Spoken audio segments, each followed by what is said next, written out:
खुशबू 2022 में police exam में qualify.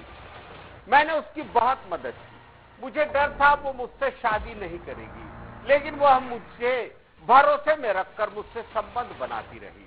नौकरी के 2 साल बाद खुशबू बड़वानी के अनुराग से बात करने लगी। इसकी जानकारी मुझे इंस्टाग्राम चैट से लगी। इंदौर के अन्नपूर्णा इलाके में किराए से रहने वाले बीएड छात्र ने फांसी लगाकर खुदकुशी कर ली।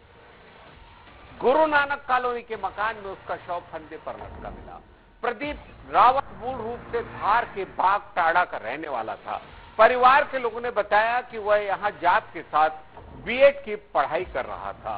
मौत को गले लगाने के पहले प्रदीप ने 5 पेज का सुसाइड नोट छोड़ा। देखिए ये रिपोर्ट।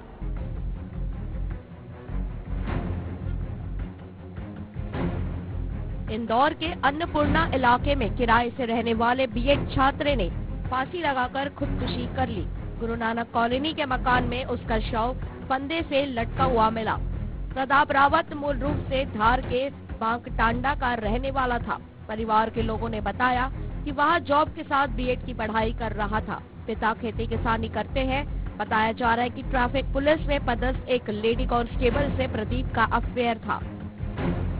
दोनों की शादी की बात भी चल रही थी। प्रदीप ने सुसाइड नोट भी छोड़ा है, जिसमें उसने महिला आरक्षक से परेशान होने का जिक्र किया है। प्रदीप रावत ने मरने से पहले 5 पेज का सुसाइड नोट छोड़ा है। इसमें उसने लिखा, मैं अपने आप से परेशान हो चुका हूँ। खुशबू यानी बदला हुआ नाम 2017 से प्यार करता हूँ। मैंने आगे रहकर इसे प्रपोज नहीं किया। खुशबू ही मुझे पसंद कर बात करने लगी। बाद में मुझे पता चला कि वो गांव के किसी लड़के से पहले से ही बात करती है।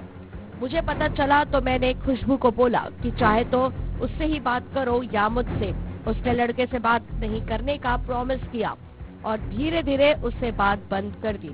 फिर वहाँ जोबट के किसी अनजान लड़के से बात करने लगी। इसका पता चलने के बाद उससे भी बात बंद कर दी। हमारी बातें आगे होती रही। मृतक ने लिखा कि डर था वो मुझसे शादी नहीं करेगी। दरअसल साल 2022 में खुशबू पुलिस एग्जाम में क्वालिफाइड हुई। मैंने उसकी बहुत मदद की। मुझे डर था जब वो मुझसे शादी नहीं करेगी, लेकिन वह मुझे भरोसे में रखकर मुझसे संबंध बनाती रही। नौकरी के 2 साल बाद खुशबू बड़वानी के अनुराग से बात करने लगी। इसकी जानकारी मुझे इंस्टाग्राम के चैट से लगी। जानकारी मुझे लगने के बाद मैंने कहा कि मुझे कुछ प्रूफ दे दो या घर वालों से बात कर लो। तब खुशबू ने अपने पापा को कॉल किया और कहा कि प्रदीप से शादी करना है। उसके पापा ने मेरे बारे में कोई जानकारी नहीं मांगी और सगाई के लिए हाँ कर दी।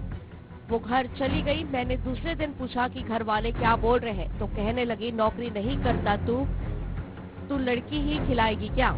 मैं पूरी तरह टूट गया क्योंकि मेरे पास कुछ नहीं बचा था। 7-8 साल से बात करता था, सभी को पता था। एक बार मैंने खुशबू को उसके साथ एक रूम में देख लिया। प्रदीप ने सुसाइड नोट में आखिरी में लिखा, मैं इन दोनों के नाम से सुसाइड नोट लिख रहा हूँ। अगर मैं झूठ लिख रहा हूँ तो मेरे मोबाइल में सब फोटो और वीडियो प्रूफ है। मैं अपनी जिंदगी से हार मान रहा हूँ। प्रदीप के पिता राजू ने बताया कि सोमवार को वह अलीराजपुर में खुशबू के घर गए थे। यहाँ दोनों की शादी को लेकर बात पक्की हो गई, लेकिन उसी दिन से प्रदीप और खुशबू के बीच फोन पर झगड़ा चल रहा था।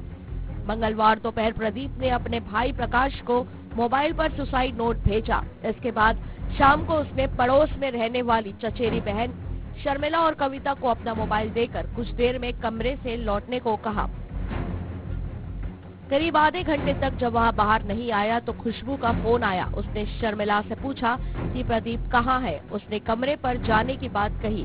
खुशबू ने उसे जाकर देखने को कहा। इसके बाद शर्मिला और कविता वहां पहुंच गई तो खुशबू भी वहां पहुंच गई। उसने खिड़की से झांक कर देखा तो प्रदीप का शव फंदे पर लटका हुआ था। इसके बाद खिड़की से हाथ डालकर उन्होंने अंदर का दरवाजा खोला। प्रदीप से झगड़े के बीच खुशबू ने उसे लिखित में माफीनामा दिया था। इसमें खुशबू ने लिखा, हमारे बीच गलतफहमी की वजह से झगड़ा होता है, इसकी जिम्मेदार मैं हूँ। इसमें मेरी गलती है। किसी भी घटना के घटने का कारण मैं हूँ क्योंकि मैं झूठी हूँ, गलत हूँ। खुशबू ने इस नोट में आखिरी में लिखा, मैं आपके ही साथ हूँ और कहीं नहीं जा रही। आगे कोई गलती नहीं करूँगी। आप शादी करना चाहते हो तो मैं आपसे ही शादी करूँगी, बस अभी नहीं। मुझे अभी 2 साल तक शादी नहीं करनी। DN News Plus desk report, Chhattisgarh, Madhya प्रदेश।